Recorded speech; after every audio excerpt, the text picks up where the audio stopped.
دیدنش باز میشه؟ آره با هم صدا کنه با هم دیگه هیچ فرقی نمیکنه.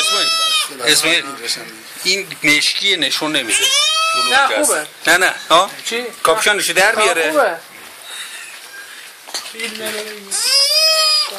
چوب زبانش با هم در بیاره. باز زیاد فشارش نده که زیاد نشه.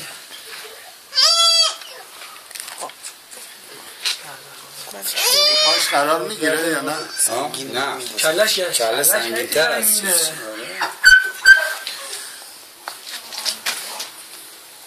به سمت همون بهاربند برید. نه تو چیزم بگی تو بیرونم بگی. آره بیرونم باز باشه بهتره داخل. ای حالا نه این کلاش ما آب ندین نون ندین.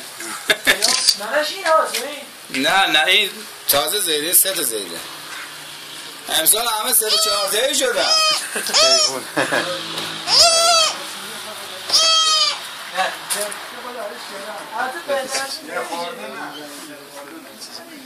دو تا بدید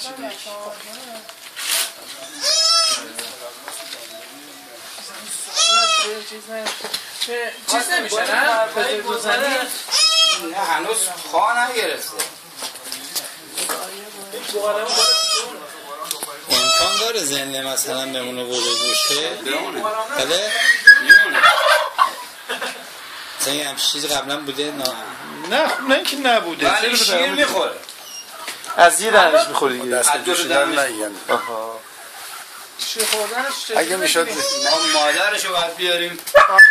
اگه بشه بگیره اونش خیلی مادر خودش که البته بینو بگیر هم برم یه دایه واسه